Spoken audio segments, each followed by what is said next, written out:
Voilà. On va prier. Seigneur, merci parce que ta parole est la vérité.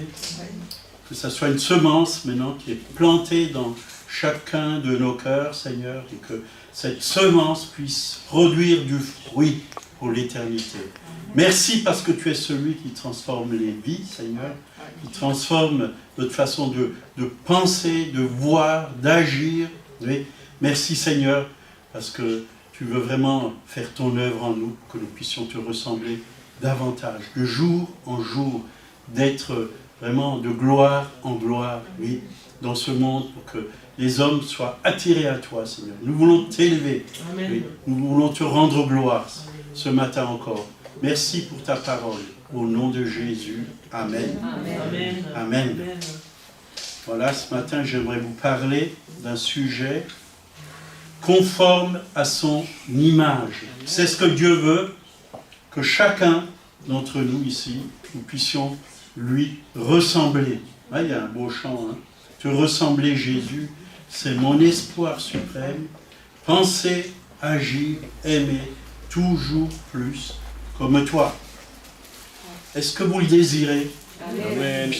Donc, si vous le désirez, Dieu va le faire. Parce que c'est sa volonté. Que nous puissions lui ressembler. Donc c'est un message que j'ai médité hier, toute la journée. J'avais un autre message que j'ai préparé il y a plusieurs semaines, mais Dieu m'a dit non, tu mets de côté. J'ai autre chose. Alors on va prendre 1 Jean, l'épître de Jean, 1 Jean, chapitre 4, versets 17 et 18. Là, il nous est dit, tel il est, tel nous sommes aussi dans ce monde. C'est en cela que l'amour est parfait en nous, afin que nous ayons de l'assurance au jour du jugement. La crainte n'est pas dans l'amour, mais l'amour parfait bannit la crainte, car la crainte suppose un châtiment. Celui qui craint n'est pas parfait dans l'amour. Amen. Dieu ne veut pas que nous soyons dans la crainte, surtout en tant que croyants en Jésus-Christ. Dieu veut que nous soyons dans la foi. Nous vivons dans la foi. Oui, le contraire de la crainte, c'est quoi? La peur. L'amour. La confiance. L'amour parfait bannit la crainte. L'incrédulité. La sécurité. On peut mettre la foi, l'amour. La joie. Oui. Dieu ne veut pas que nous soyons et que nous vivons dans la crainte. Il veut que nous vivons dans la paix. Quand on est dans l'amour, il n'y a plus de crainte. Parce que l'amour parfait, banni, veut dire repousse la crainte. Repousse. Loin de nous. Loin de nous la crainte. Et combien vivent dans la crainte, hein? Le téléphone sonne, ils s'attendent à une mauvaise nouvelle.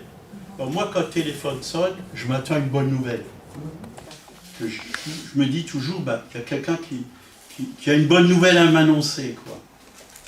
Et parfois, comme hier, il y a un téléphone qui a sonné, mais j'étais pendant 1 heure, hein, ça venait de la région parisienne, pendant 1 heure, à encourager, à édifier, à fortifier quelqu'un, quoi. Mais c'est une bonne nouvelle que j'ai emmenée. Amen. Malgré que la personne ne vivait pas vraiment dans la bonne nouvelle. Elle avait toutes sortes de problèmes. Mais Dieu est plus grand que tous nos problèmes. Amen. Dieu a une bonne nouvelle pour tous nos problèmes. Et il est là pour nous libérer. Il est là pour nous éclairer. Il est là pour nous donner une solution pour que nous puissions nous en sortir. Et combien on le vit jour après jour. Je peux vous le dire.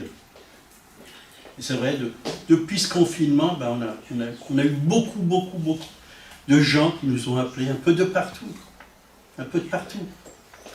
de ce pays. Et c'est qu'il y a beaucoup de problèmes. Les gens sont dans la crainte, sont dans la peur. Même des pasteurs ont peur. Ils ont peur d'attraper le coronavirus. Ne crains point, ne crains pas. 365 ou 66 fois dans la Bible, pour chaque jour. ne crains pas. Mais crois seulement. Crois en ton Dieu. Celui qui croit, hein, si tu crois, tu verras la gloire de Dieu. Amen, amen. Et avec la crainte, tu ne peux pas voir la gloire de Dieu.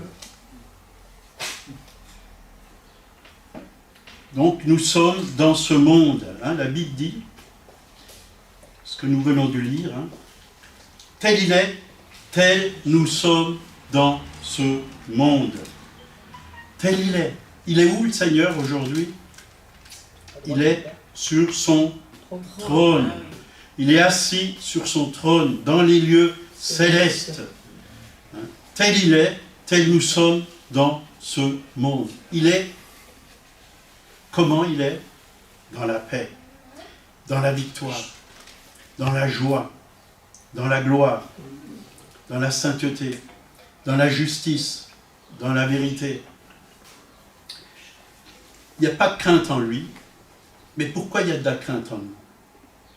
Pourquoi il y a bien souvent de la crainte? Dieu veut enlever toute cette crainte. Ça ne vient pas de lui. Dieu veut qu'on soit dans la paix. Dieu veut qu'on soit dans l'amour. D'ailleurs, je vous donne un commandement nouveau. Aimez-vous les uns les autres, comme je vous ai aimé. Celui qui est dans l'amour, il a accompli la loi. C'est Jésus qui l'a même dit dans sa parole. Jésus a accompli la loi parce qu'il était dans l'amour. Mais nous, si nous avons reçu l'amour de Jésus, hein, on a accompli la loi. Parce que quand on aime, on ne ment pas. Quand on aime, on ne vole pas. Quand on aime, on dit la vérité. Quand on aime, on ne pêche pas. Quand on aime, on obéit. Amen. Donc, l'amour, c'est la loi parfaite de Dieu pour nous. Parfaite de Dieu pour nous. Et c'est vrai que si on est dans l'amour, ben, est-ce qu'on va passer en jugement? Si on vit dans l'amour, quand Dieu va, quand ça devant le tribunal de Christ, il va dire, ben, tu étais dans l'amour. Ben, viens dans la joie de ton maître. Viens, reçois les récompenses. Voilà, la porte est ouverte. Il y a une demeure pour toi. Il y a dans le ciel, il y a une place qui est préparée pour toi. Il y a toutes sortes de bénédictions ici que tu n'avais pas sur terre et que tu as maintenant. Viens, rentre dans la joie de ton maître. Voilà, parce que Jésus nous a lavé de tout péché. Il nous a purifiés. Est-ce qu'il a quelque chose à nous reprocher? Rien. Il a tout accompli. Il a tout accompli. Mais celui qui ne vit pas selon la parole de Dieu, ben, il faut qu'il se remette vraiment en question, il faut qu'il se mette devant Dieu et qu'il règle sa vie. Être dans la justice, c'est être en règle avec Dieu. C'est accepter le sang de Jésus qui nous lave de tout péché. Et c'est mettre notre vie en règle avec Dieu. Et j'ai bien aimé ce que Marie-Jo m'a dit ce matin. Ah, ben, on était acheté, je ne sais pas quoi, dans une ferme. Puis voilà, elle m'a donné 20 € en trop, la dame. Alors, elle m'a dit, je vais les rendre. Ça, c'est être juste. Ça, c'est se mettre en règle. Parce que ces 20 €, c'est vrai, ils ne t'appartiennent pas, mais ils appartiennent à ce paysan qui t'a vendu. Je ne sais pas ce qu'il t'a vendu, mais bon, ça ne me regarde pas. Mais c'est bien de mettre en règle les choses devant Dieu et devant les hommes. Et nous aussi, parfois, il y a des choses qui ne sont pas en règle avec les êtres humains. Nous devons les mettre en règle. Tel il est, tel nous sommes dans ce monde. Donc Jésus, il est sur le trône. Et qu'est-ce qu'il fait? Il règne. Et la Bible dit dans Éphésiens 1, 15 à 23, c'est pourquoi moi aussi, ayant entendu parler de votre foi au Seigneur Jésus et de votre charité, foi et amour, ça va toujours ensemble. La foi, elle fonctionne avec l'amour. Foi et amour pour tous les saints. Je ne cesse de rendre grâce pour vous, faisant mention de vous dans mes prières, afin que le Dieu de notre Seigneur Jésus-Christ, le Père de gloire, vous donne un esprit de sagesse et de révélation dans la connaissance, et qu'il illumine les yeux de votre cœur, pour que vous sachiez quelle est l'espérance qui s'attache à son appel. Quelle est la richesse de la gloire de son héritage qu'il réserve aux saints, et quelle est envers nous qui croyons l'infinie grandeur de sa puissance, se manifestant avec efficacité par la vertu de sa force. Il l'a déployé en Christ, en le ressuscitant des morts. On l'a chanté ce matin, hein. La puissance de Dieu, vraiment, a été déployée en Christ. Vraiment, la puissance de résurrection, le Saint-Esprit de Dieu est venu dans la tombe et a sorti Jésus de la mort. La vie de résurrection est venue en Jésus-Christ. La pierre était roulée. Je pense que cette pierre, elle a dû partir loin par la puissance de Dieu, l'a fait rouler. Peut-être même un ange est venu et a roulé la pierre. Il l'a déployé en Christ en le ressuscitant des morts et en le faisant asseoir à sa droite dans les lieux célestes. Voilà où il est, Jésus, à la droite du Père, dans les lieux célestes, au-dessus de toute domination, de toute autorité, de toute puissance, de toute dignité et de tout nom qui peut se nommer. Ah, j'aime bien ça, moi. Au-dessus de tout, bien loin, loin. Au-dessus de tout nom qui peut se nommer. Et combien de mots on nomme par nos bouches qui ne sont peut-être pas à la gloire de Dieu. Hein? Mais Jésus est au-dessus. Au-dessus de tes maladies, au-dessus de tes problèmes, au-dessus de tes craintes, au-dessus de toutes tes pensées qui sont parfois pas victorieuses, mais peut-être haineuses, ou autres, tu le sais, et Dieu le sait, moi je ne le sais pas, mais il est au-dessus, et il veut transformer tout ça, il veut changer toute chose. Non seulement dans le siècle présent, mais encore dans le siècle à venir. Il a tout mis sous ses pieds, il a donné pour chef suprême à l'Église. C'est qui l'Église? C'est vous. L'Église qui est son corps, la plénitude de celui qui remplit tout et en tous. Nous avons la plénitude, vous vous rendez compte? Là, quand on lit ce passage, on pourrait méditer pendant des heures, on va découvrir tellement de richesses qu'une heure ne suffit pas. Mais Dieu veut ouvrir les yeux de notre cœur. On a bien souvent un grand diable et un petit Dieu. Alors que c'est le contraire. On a un grand Dieu qui est vainqueur et un petit diable qui est vaincu. Jésus l'a vaincu à la croix. Alléluia. Amen. Jésus est ressuscité. Il a vaincu la puissance de la mort. Il est assis à la droite du Père dans les lieux célestes. Et Éphésiens 2, 6 et 7, ça c'est la bonne nouvelle maintenant. Pas que Jésus est à la droite de Dieu, mais que chacun d'entre nous, si on est né de nouveau, on est aussi avec lui, assis dans les lieux célestes. Éphésiens 2, 6 et 7. Il nous a ressuscités ensemble et nous a fait asseoir ensemble dans les lieux célestes en Jésus-Christ. Alléluia.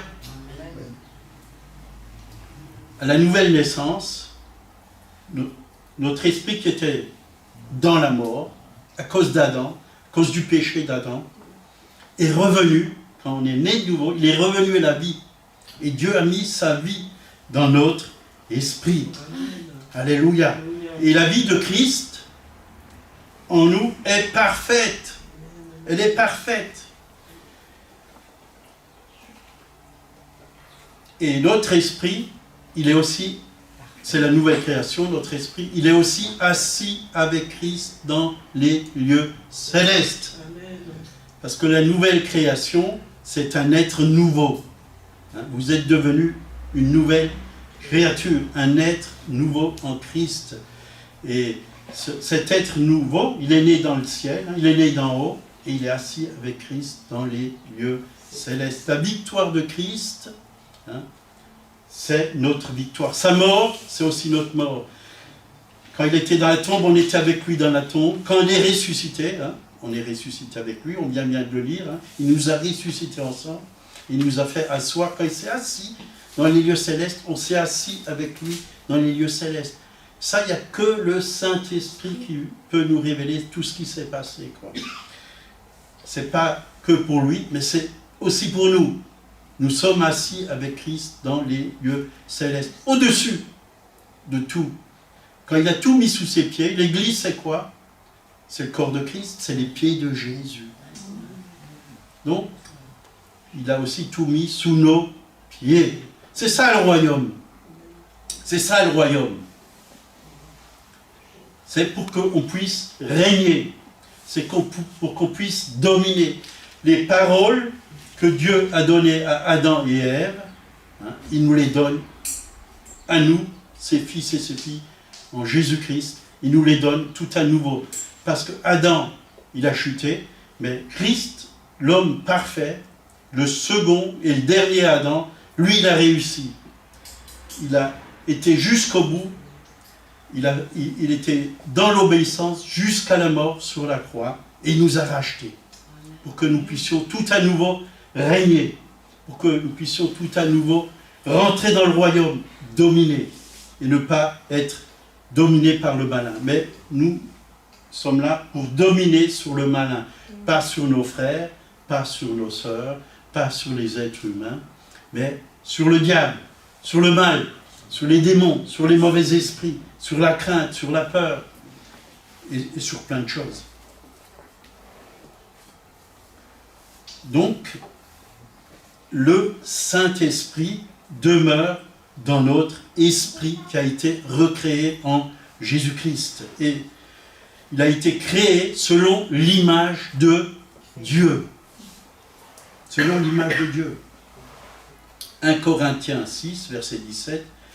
Là, il nous a dit, mais celui qui s'attache au Seigneur est avec lui un seul esprit. Un seul esprit. Toi, dans ton esprit, qui est attaché au Seigneur, tu es uni avec le Christ. L'union fait la force. Un en bas, on l'a entendu mercredi. Un en bas, 1000. Deux en bas, 10 000. La force est multipliée. Vous voyez? Alors, restez unis au Seigneur et vous aurez une force multipliée. Mais seul, si on veut faire les choses de nos propres forces, on ne va pas aller loin. Hein. Je ne dis pas qu'on ne peut rien faire. On peut peut-être faire quelque chose. Peut-être qu'on peut faire par nos propres forces, qu'on peut faire en 10 ans, en une journée, on peut le faire avec le Seigneur. Parce que ça va beaucoup plus vite de marcher avec l'Esprit de Dieu. On a vraiment besoin du Saint-Esprit. C'est union avec Christ. Hein. C'est comme quand vous vous mariez, vous êtes unis pour la vie. Pour la vie. Alléluia. Et un couple uni, c'est une force extraordinaire. Parce que le couple, c'est l'image de Dieu. L'image de Dieu, c'est l'homme et c'est la femme. Et ça, c'est une puissance extraordinaire. C'est pour ça que le diable attaque les couples. Hein, et qu'on a mis aujourd'hui, on a mis aujourd'hui des mauvaises valeurs comme l'homosexualité et toutes ces choses. Tout ce qui n'est pas la gloire de Dieu. Mais Dieu remet les choses en place. Dieu va susciter des hommes et des femmes pour remettre les choses en place et qui n'ont pas peur de dire la vérité. Parce que la vérité, elle nous rend libres. Elle nous affranchit. Et la Bible dit la connaissance de la vérité. Vous voyez, il nous faut une révélation de la vérité. La connaissance de la vérité vous rendra libre. Libre. Parce que l'ennemi, il va essayer de mettre des lois qui sont mauvaises pour vraiment dominer, pour nous égarer. Et c'est ce qui se passe aujourd'hui.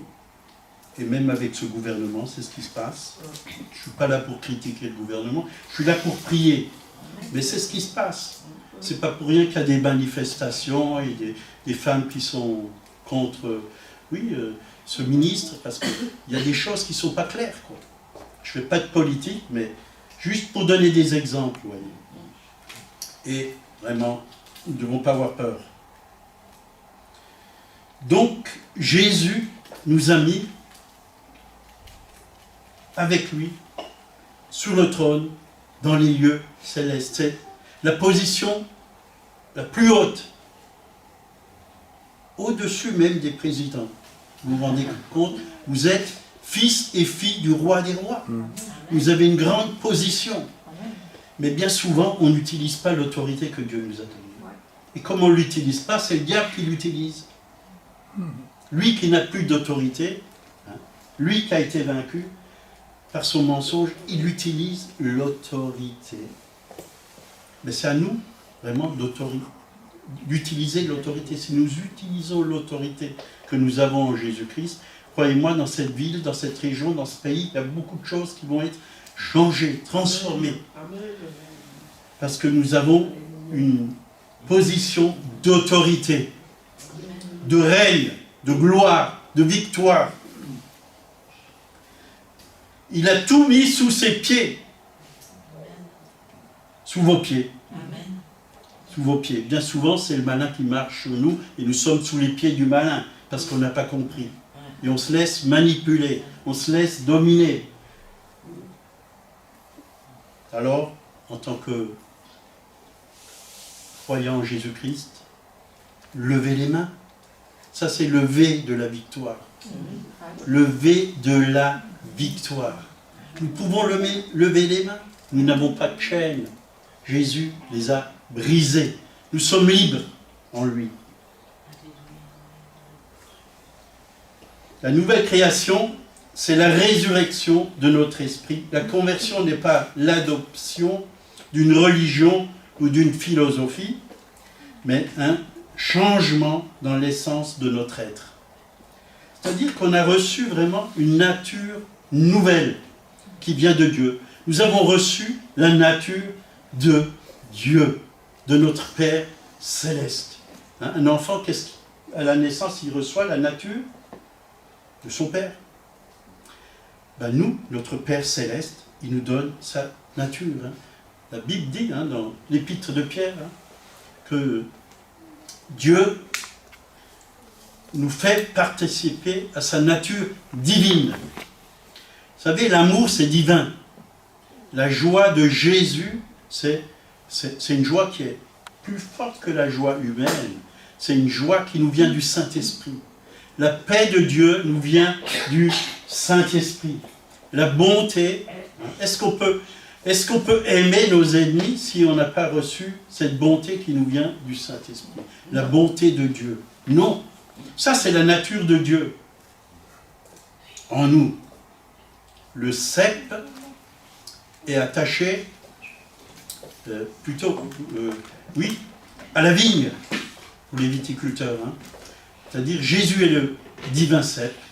Nous sommes attachés. Nous sommes les sarments qui sont attachés au cep. Et le sarment, il reçoit la vie du cep. Nous recevons chaque jour cette vie qui nous vient de Dieu. Mais pour recevoir toutes ces choses, il faut être dans sa présence.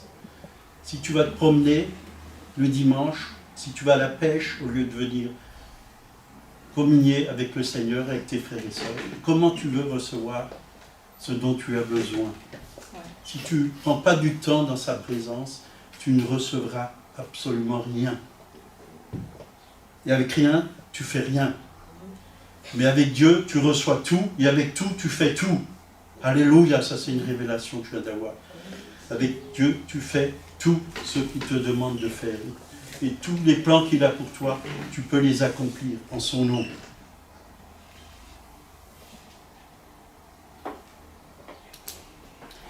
C'est vrai, quand on vient à lui, il y a quelque chose de nouveau et de merveilleux qui commence à opérer à l'intérieur de nous.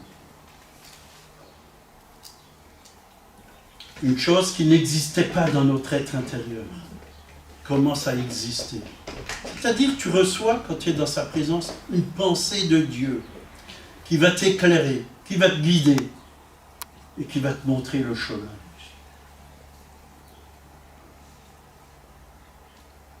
Quelque chose que l'homme ne peut pas fabriquer, mais que Dieu seul peut mettre à l'intérieur de nous. Et c'est vrai, quand Dieu vit en nous, hein, quand Dieu habite en nous, on peut aller partout où on va, même où il y a des ténèbres, on sait que nous sommes cette lumière, et les ténèbres devant la lumière, qu'est-ce qui se passe? Ils fuient. Ils fuient. Le diable fuit. Les démons fuient. Et j'ai réalisé ces derniers temps, hein, même en me promenant, il y a de plus en plus de personnes que je ne connais pas, d'un coup ils viennent vers moi, sans que je les connaisse, puis ils commencent à me parler, tout ça, quoi. Dieu m'envoie des gens, quoi. Ou alors parfois Dieu m'envoie vers des gens aussi, quoi. Dernièrement, j'étais chez le maire de Zimmerbach, quoi, pour lui parler, quoi. Et Dieu nous envoie aussi des serviteurs et des servantes, des personnes, des chrétiens, avec qui on peut partager, on peut collaborer. Ce n'est pas des choses qu'on fait par nous-mêmes, mais c'est des choses qui se font par le Saint-Esprit. Ça, c'est la puissance de Dieu. C'est la puissance de Dieu qui agit dans notre esprit, dans notre âme et aussi dans notre corps.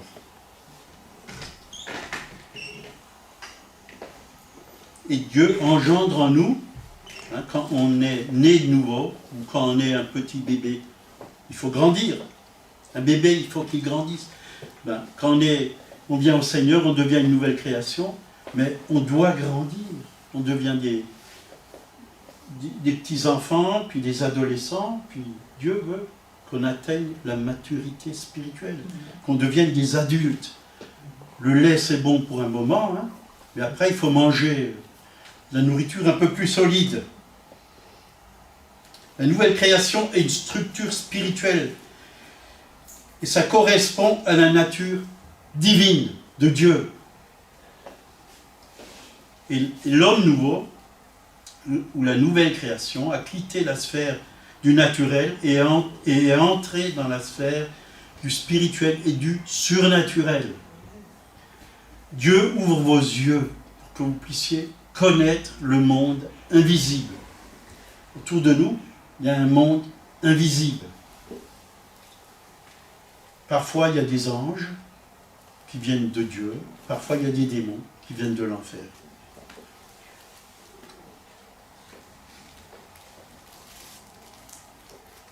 Et c'est vrai, nos premiers besoins en tant que nouvelle création sont spirituels. Nous avons besoin d'une nourriture spirituelle. Comme le corps a besoin de lait, de légumes, de fruits, de viande, nous avons besoin d'une nourriture spirituelle. Et Jésus a dit, je suis le pain de vie. Est-ce qu'on se nourrit de Jésus? Est-ce que dans vos maisons, vous vous nourrissez de Jésus? Et c'est bon, c'est la meilleure nourriture. La parole de Dieu, c'est bon. Si vous avez goûté que le Seigneur est bon, et j'espère que vous l'avez goûté, alors on ne peut que lui rendre grâce. Et vraiment, dans Matthieu 4, verset 4, hein, l'homme ne vivra pas de pain seulement, mais il y a beaucoup de chrétiens, Matthieu 4, 4, beaucoup de chrétiens vivent beaucoup de pain. Ils mangent beaucoup de la nourriture terrestre, humaine, mais très peu de la nourriture spirituelle, pour leur âme, pour leur esprit, pour leur âme. Mais on a besoin de cette nourriture. C'est pour ça que beaucoup ont un esprit faible, parce qu'ils ne nourrissent pas leur esprit, ils ne nourrissent pas leur être intérieur. Et Dieu veut qu'on soit fort. Hein? On le chante, hein, que le faible dise « je suis fort ». Mais pour qu'il soit fort, il faut qu'il se nourrisse, il faut qu'il prenne des forces. Hein. Même déjà dans l'Ancienne Alliance, le Seigneur a dit à Josué « fortifie-toi et prends courage ». C'est lui qui devait le faire. Nous, on dit au Seigneur « Seigneur, fortifie-moi ». Mais le Seigneur, il dit « non, fortifie-toi et prends courage ». C'est à nous de le faire. Il ne peut pas le faire à notre place. Mange. C'est pas lui qui va manger à notre place. C'est nous qui devons manger la parole de Dieu. C'est nous. Mais quand nous sommes remplis de sa parole, et Jésus a dit, mes paroles sont esprit et vie. Elles nous donnent la vie, la vraie vie, la vie de victoire, la vie de gloire, la vie aucun démon ne peut faire basculer. Elle est éternelle, cette vie. Éternelle, illimitée. Nous, on limite Dieu, mais Dieu est illimité. Illimité.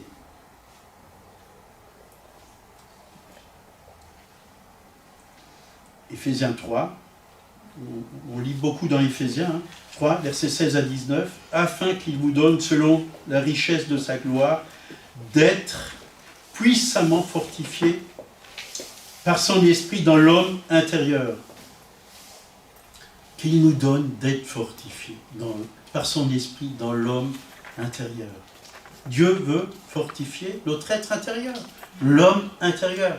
L'homme extérieur, vous le fortifiez assez, avec de la viande, avec des fruits, des légumes. Mais l'homme intérieur, est-ce que vous vous occupez de votre homme intérieur? Ou peut-être que vous ne savez même pas que vous avez un homme intérieur, un être intérieur, une nouvelle personne à l'intérieur. L'apôtre Paul, il a dit, ce n'est plus moi qui vis, Galates 2:20, mais c'est Christ qui vit en moi. Si je vis, c'est dans la foi au Fils de Dieu. Il a compris. Il a compris.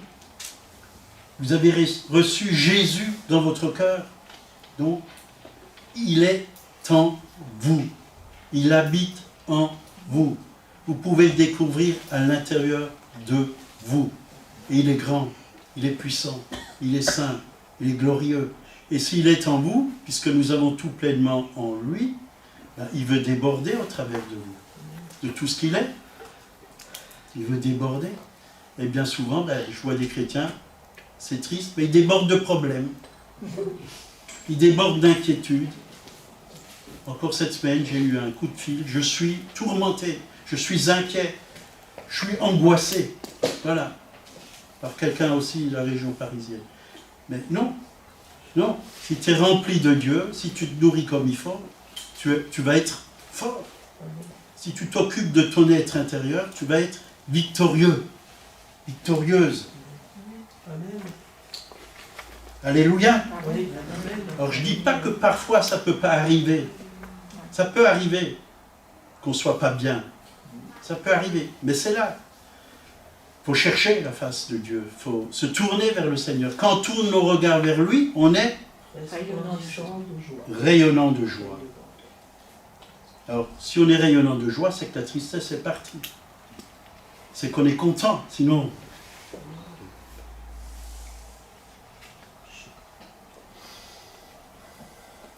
Donc, se fortifier dans l'homme intérieur. Alléluia. Est-ce que tu aimes ton homme intérieur? Ou tu préfères ton homme extérieur? Il y en a, ils passent 1 heure, 1 heure et demie dans la salle de bain, ils s'occupent de leur être extérieur. Je ne dis pas qu'il ne faut pas s'en occuper. Et 2 minutes de l'homme intérieur. Vous voyez? Alors, faites le contraire et vous allez voir si votre vie ne va pas changer. Faites le contraire.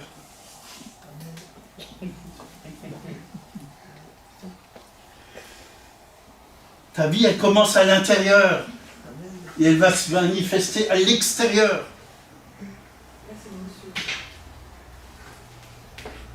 Elle commence dans ton esprit, elle va aller dans ton âme et elle va aussi toucher ton corps, se manifester dans ton corps, mais elle veut encore aller plus loin. Elle veut aller partout, aller par le monde. C'est que ce qu'on a reçu, on va le donner à nos voisins, nos voisines, dans notre village, et dans notre ville, et jusqu'aux extrémités de la terre. Dieu veut nous envoyer. Dieu veut nous envoyer, que nous soyons ses témoins. Jérusalem, la Samarie, et jusqu'aux extrémités de la terre.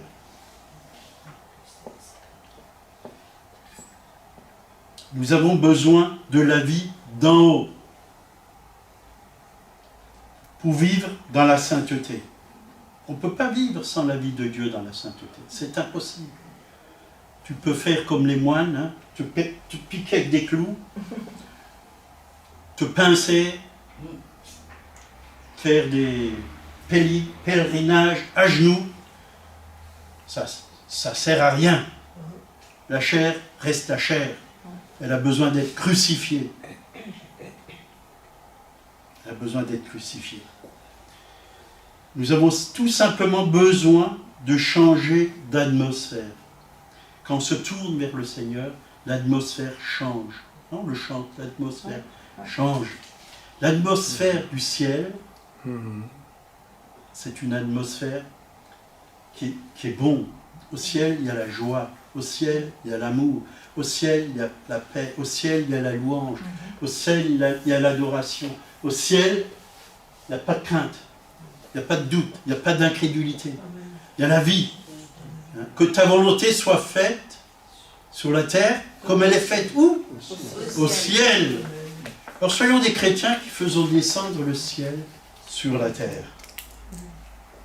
Est-ce que c'est pollué là-haut? L'atmosphère n'est pas polluée au ciel. Ici-bas, bien souvent, vous ouvrez la radio, vous allez voir des gros mots, des impuretés, de l'horoscope, toutes sortes de choses. C'est pollué. La haine, la critique, l'amertume, la rancune. Tout est pollué ici-bas. Mais soyons des hommes et des femmes qui emmenons l'atmosphère du ciel. Du ciel. Alléluia. Que vous puissiez respirer la paix, que vous puissiez respirer la joie, que vous puissiez respirer l'amour, que vous puissiez respirer la sainteté, que vous puissiez même transpirer toutes ces choses autour de vous, que vous puissiez être dans cette victoire de Christ, que notre esprit soit imbibé des choses d'en haut, imbibé. Jésus a dit, l'apôtre Paul a dit aux Colossiens, cherchez les choses d'en haut. Nous, on cherche les choses d'en bas. On cherche les choses d'en bas. Mais l'apôtre Paul, il remet les choses en place. Cherchez les choses d'en haut. Laissons-nous nous imprégner des choses d'en haut. Que ton règne vienne, hein, que ta volonté soit faite sur la terre, comme dans le ciel. Notre âme a besoin d'être renouvelée, parce qu'on a eu un héritage du vieil homme, d'Adam, de la même manière de vivre que nous avons hérité de nos pères. On a eu un héritage. On a besoin d'être renouvelé. Quand pendant 20 ans ou 30 ans, sans Christ, on a appris à penser d'une telle et telle manière, ça prend du temps parfois pour que notre façon de penser change. On a besoin d'être renouvelé. Renouvelé. Je l'avais écrit ce matin dans Romains 8. Non, ce n'est pas dans Romains 8. Romains 12, verset 2. Ne vous conformez pas au siècle présent, mais soyez transformés par le renouvellement de l'intelligence, afin que vous discerniez quelle est la volonté de Dieu, ce qui est bon, agréable et parfait. Et c'est vrai, quand on regarde que les choses d'en bas, on s'imprègne que des choses d'en bas, mais on va vivre comme les gens de ce monde. Mais quand on s'imprègne des choses de la parole de Dieu, des choses d'en haut, on va vivre en nouveauté de vie.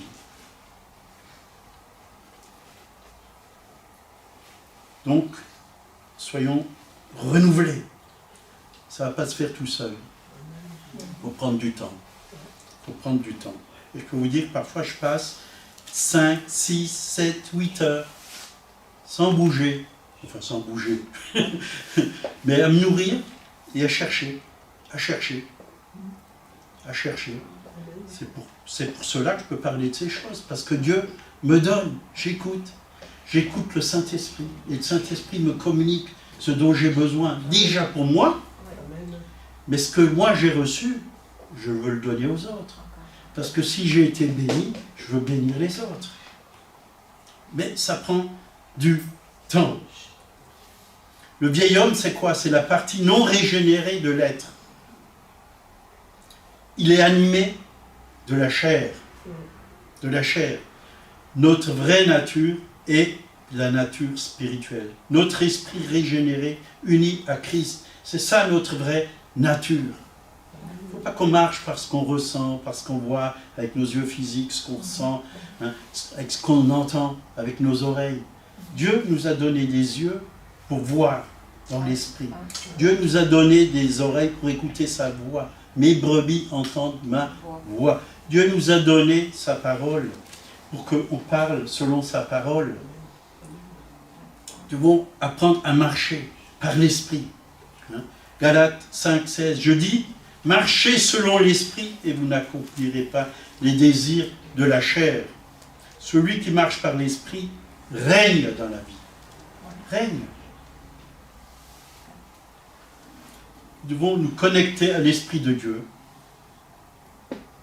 Et alors, tu peux dire, si tu es connecté à l'Esprit de Dieu, tel il est, Tel je suis. tel je suis. Tel je suis. Hein. Joël 3, 10, hein, que le faible dise, Je suis fort. on peut dire, je suis pur, je suis fort, je suis libre. J'entends la voix de Dieu, je suis victorieux. Hein, il y a plein de passages, la victoire qui triomphe du monde, c'est notre foi. Je suis juste, nous avons été justifiés par son sang. Hein. Je suis la justice de Dieu, hein, 2 Corinthiens 5, 21, et ainsi de suite. Je suis libre, vous connaîtrez la vérité vous affranchira. Romains 8, 33 et 34. Qui accusera les élus de Dieu? Qui les condamnera? C'est des points d'interrogation. Qui les accusera? Qui les condamnera? Christ est mort, bien plus il est ressuscité. Il est à la droite de Dieu et il intercède pour nous. Il se tient devant le Père et plaide en notre faveur. Il intercède. Dieu nous voit. Dieu voit tes problèmes. Dieu voit tes souffrances. Dieu voit tes malheurs. Mais il ne veut pas te laisser où tu es. Il veut t'en sortir. Il intercède le Père pour que ça change dans ta vie.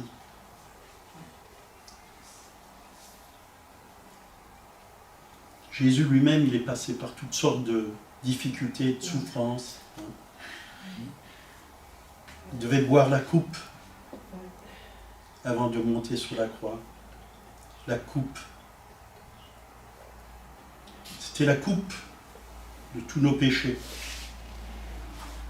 de toutes nos impuretés. Il l'a pris sur lui à la croix de Golgotha. Tous nos péchés, toutes nos maladies. Il a bu la coupe pour nous. Mais il est resté fidèle. Non ma volonté, mais ta volonté.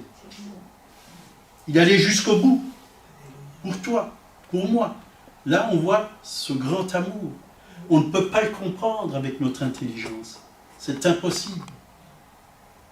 Mais l'Esprit, vraiment, nous révèle que cet amour est infiniment grand. Infiniment grand. Un jour, j'ai parlé du Seigneur à une dame de Colmar, très riche, l'une des plus riches de la ville d'ailleurs. Elle m'a dit, ah ben si Dieu, le Père, avait aimé Jésus, il n'aurait pas permis qu'il aille sur la croix. C'est qu'elle n'a rien compris. Bien sûr, je lui ai offert mon livre, je ne sais pas si elle l'a lu, mais c'est parce qu'il nous aimait, chacun. Mais Dieu ne l'a pas laissé dans la mort, il l'a ramené à la vie. Amen. Alléluia. Et il en a ramené beaucoup d'autres à la vie. Amen. Amen. Vous et moi. Plus pour ceux qui vont rentrer. Et c'est vrai, dans les moments difficiles, hein, quand on est en lui, quand on se tourne vers lui, on ne peut que dire, même si ça va mal, pendant un temps ça va mal, mais on peut dire devant Dieu, ben, tu es là, ça va bien. Ça va bien. Tu es là, ça va bien. Tout va bien. Parce que tu calmes la tempête. Tu es le maître. tu es le maître. Dis seulement une parole et mon serviteur sera guéri. C'est ce qu'il a fait. Le serviteur du centenier a été guéri. Alléluia. La Bible dit, dans Éphésiens 5,30, que nous sommes membres de son corps, os de ses os, chair de sa chair, os de ses os. Lui, il est la tête. La tête, c'est Jésus. Jésus est à la droite du Père. Nous sommes avec lui. Nous sommes son corps, peut-être sur la terre. Votre corps physique est sur la terre. La tête est glorieuse. Alors, si la tête est glorieuse, le corps, il est comment? Il est comme la tête. Parce qu'il est uni à la tête. Le corps est aussi glorieux. Si la tête est victorieuse, le corps, il est aussi victorieux. Parce que sa victoire, c'est aussi notre victoire. Sa gloire, il nous l'a donnée. Il l'a dit dans sa parole. Je vous ai donné ma gloire. Le corps et la tête ne font qu'un. Tel il est, tel nous sommes dans ce monde. Nous avons été créés à l'image de Jésus. Jésus est l'image visible du Dieu invisible, du Père. L'image visible. Et nous avons été créés à l'image de Dieu, à l'image de Jésus. La vie qui est dans la tête, elle coule dans le corps. Elle coule dans le corps. C'est une vie supérieure. Parce qu'elle ne meurt pas, cette vie. Elle est éternelle. L'Église, c'est Christ. C'est la tête et le corps. La tête et le corps, c'est Christ. C'est Christ sur la terre. C'est Christ. Et nous continuons ce qu'il a commencé. Il est venu pour détruire les œuvres du diable. Et il se sert de son corps. Nous sommes la bouche de Jésus. Nous sommes la bouche pour parler de lui. Nous sommes ses mains pour repousser l'ennemi, pour prier pour les malades. Nous sommes son cœur pour aimer ceux qui sont perdus, aimer nos frères et sœurs. Nous sommes ses pieds pour aller par le monde entier, annoncer la bonne nouvelle à toute la création. Nous sommes aussi ses pieds, parce qu'il a dit, dans Luc 10, 19, qu'en son nom, on va marcher sur les serpents et les scorpions, et sur toute la puissance de l'ennemi, et que rien ne pourra vous nuire. Rien, c'est rien. Rien, c'est rien. Prenez le dictionnaire, cherchez le mot rien, vous allez trouver que rien, c'est rien. Donc rien ne pourra vous nuire. Vous voyez, c'est simple, la parole de Dieu. Nous, on est très compliqués. On veut de la théologie très compliquée. On cherche à atteindre Dieu par des théologies, alors qu'il faut prendre la parole de Dieu à la lettre. Si Jésus dit « aimez-vous les uns les autres », c'est ça. Il faut aimer.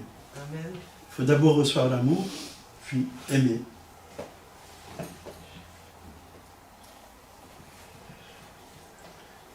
L'heure tourne. On va prendre 2 Corinthiens 3, verset 18.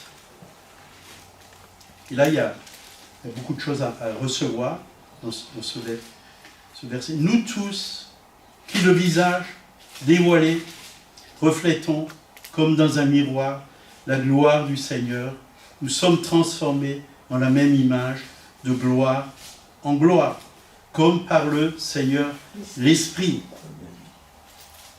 Donc nous devons continuellement regarder à Jésus. C'est lui, l'auteur et l'achèvement de notre foi. Et en le contemplant, nous sommes transformés à son image. Nous allons recevoir sa nature, son caractère, sa vie. Amen. Et après, on pourra dire, comme l'a dit Jean, 1 Jean 3,9, « Quiconque est né de Dieu ne pratique pas le péché. » Ça ne veut pas dire que vous n'allez plus pécher, mais ne pratique pas. C'est-à-dire que vous ne vivrez plus dans le péché. Parce que la semence de Dieu demeure en lui. Vous voyez, si vous vivez dans sa présence, la semence de Dieu demeure à l'intérieur de vous, dans votre esprit, elle se manifeste dans votre âme et dans votre corps. Et ne peut pécher. L'homme nouveau ne peut pas pécher. C'est l'homme charnel qui va pécher. Si nous, oui, nous acceptons, oui, qu'il soit amorcé par des choses de ce monde, quoi. L'homme,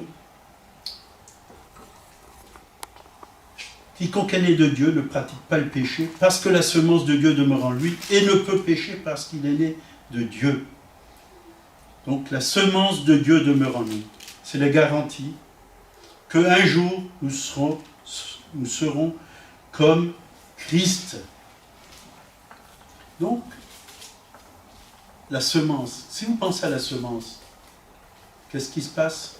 Si vous semez un grain de blé, qu'est-ce que vous allez récolter? Un épi de blé. Ça va se multiplier. Il y aura plusieurs grains. Si vous semez un gland, ça va donner un chêne. Et on peut même voir plus loin parce que le chêne, il va donner des centaines de glands et ça va faire une forêt. Ben, nous devons veiller à ce que nous semons. Semons la semence de Dieu. Semons la semence de Dieu. La semence divine. Hein? Et c'est ça. Maintenant, avec les jardins, vous semez des haricots, vous récoltez des haricots. Hein? Les chiens vont produire des chiens, hein? Ils ne vont pas produire des chats, ni des éléphants. Hein? La Bible dit, tout est produit selon son espèce. Ça, c'est la loi de Dieu, qu'il a mis dès le début à la création. Donc, la semence de Christ va produire quoi? Des fils et des filles, à l'image de Jésus. Donc toute forme de vie finira par ressembler à son géniteur.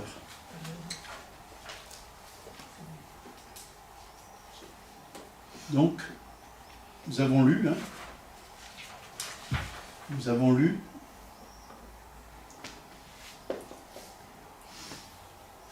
nous tous qui le visage dévoilé, reflétons comme dans un miroir la gloire du Seigneur. Nous sommes transformés à son image de gloire en gloire, comme par le Seigneur.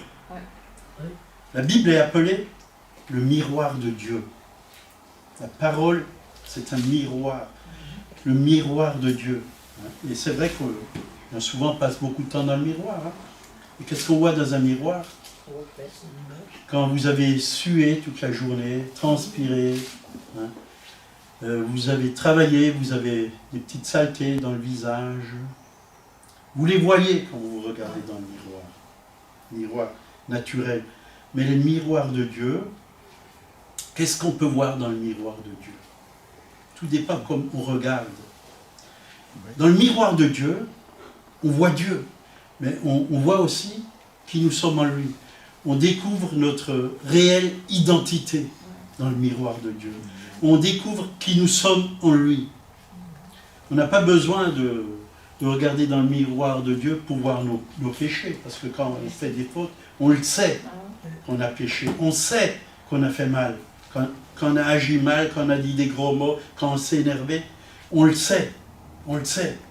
Mais la Bible, elle est là pour nous montrer qui nous sommes en lui. Et comment notre vie peut être transformée. Comme notre vie peut être transformée. Et c'est important de se regarder dans le miroir de Dieu et de découvrir qui nous sommes en lui. D'accepter cette nouvelle identité que Dieu nous a donnée en son Fils Jésus. Recevoir la révélation de Jésus, la révélation de qui est aussi le Père. Nous en avons besoin. Parce que Dieu veut nous transformer à sa ressemblance. Romains 8, 29, là il nous le dit. Car ceux qu'il a connus d'avance, il les a aussi prédestinés à être semblables à l'image de son Fils. Fut le premier-né d'entre plusieurs frères. Vous voyez, premier-né. C'est-à-dire que Jésus, il a vaincu la mort. Il a vaincu la mort. Il est l'espèce de la nouvelle création.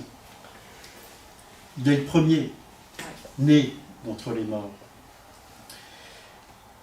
Et après le premier, ben, il y en a un deuxième, il y en a un troisième. Il y en a des milliers, même des millions. Et on est tous appelés à être comme Jésus. Être à son image. Ça, c'était le plan de Dieu avant la fondation du monde. Il veut qu'on soit à son image.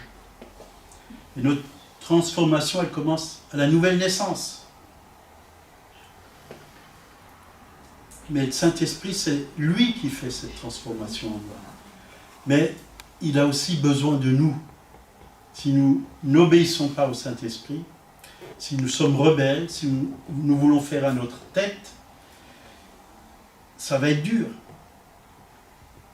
que ces choses s'accomplissent. Si on vit selon la chair, ça va être difficile pour le Saint-Esprit, parce qu'on va l'attrister. Ça va être dur. Alors, apprenons vraiment à écouter le Saint-Esprit, à aimer le Saint-Esprit, qui veut nous transformer à l'image de son Fils Jésus. 1 Jean 3, versets 2 et 3, on va finir par cette parole. Bien-aimés, ça c'est... Nous sommes des bien-aimés. Nous sommes maintenant enfants de Dieu, et ce que nous serons n'a pas encore été manifesté, mais cela sera manifesté. Lorsque cela sera manifesté, nous serons semblables à lui, parce que nous le verrons tel qu'il est. Quiconque a cette espérance en lui se purifie comme lui-même est pur. Amen. En fin de compte, on a besoin de devenir ce qu'on est déjà. Ce qu'on est déjà en Christ. On est une nouvelle création. On a besoin de rentrer totalement dans ce qu'on est déjà. De le découvrir. On l'est déjà, on a déjà tout reçu en Jésus. Mais nous devons prendre, rentrer dedans, le manifester, le vivre. Tel il est, tel nous sommes dans ce monde. Vous voyez ? Il faut manifester ce que nous sommes déjà en lui. Et ça, c'est la foi. La foi, c'est de prendre, c'est de recevoir. Elle vient de ce qu'on entend. Ce qu'on entend vient de la parole de Christ, parole de Dieu, parole de Christ. Et quand on reçoit par la foi, on devient. Notre vie est transformée, notre vie change, notre façon de penser change, de voir, de parler, de vivre. Il y a une paix surnaturelle qui vient en nous. Il y a une joie du Saint-Esprit qui vient en nous, que personne ne peut nous voler. Il y a un amour qui nous presse pour les perdus. Amen. Amen. Seigneur, merci pour ta grâce. Elle se manifeste encore dans notre vie. Nous savons que sans ta grâce, nous ne pouvons rien faire, Seigneur. Mais par ta grâce, nous la recevons encore aujourd'hui pour que nous puissions faire toutes les œuvres.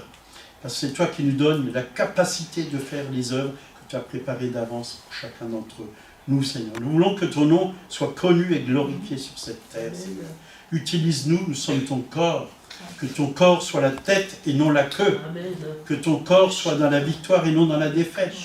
Que tes soldats gagnent la guerre et qu'ils ne la perdent pas, Seigneur. Parce que tu ne nous as pas appelés à perdre, tu nous as appelés à gagner.